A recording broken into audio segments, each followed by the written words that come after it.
Oke, assalamualaikum warahmatullahi wabarakatuh.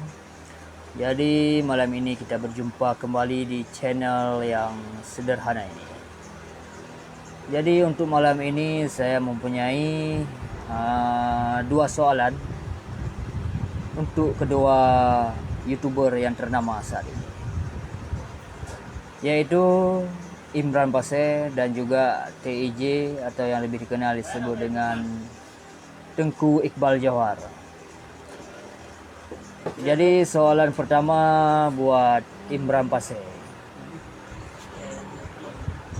Jadi buat Imran Paseh saya ingin menanyakan tentang pengalaman Bang Imran Paseh selama di hutan.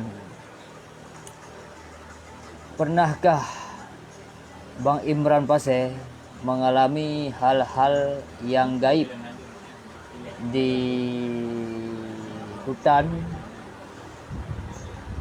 Kalau ada ataupun tidak ada, silahkan dijawab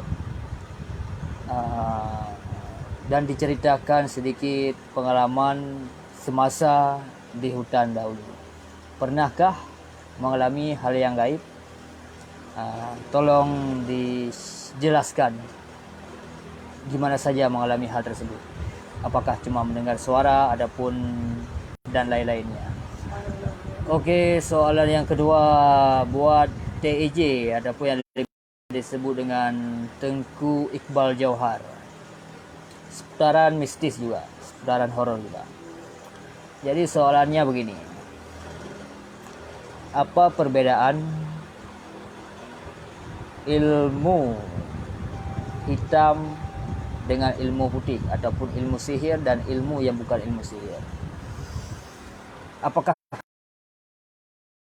misalkan kita belajar ilmu hitam ataupun ilmu sihir untuk menggunakan kebaikan, adapun kita belajar ilmu yang baik untuk menggunakan kejahatan, bisakah dicampur seperti demikian? Karena abang lebih tahu tentang ini, jadi tolong dijawab. Oke, itu saja ingin saya tanyakan di malam ini. Tolong dijawab. Oke, sekian, terima kasih. Assalamualaikum warahmatullahi wabarakatuh.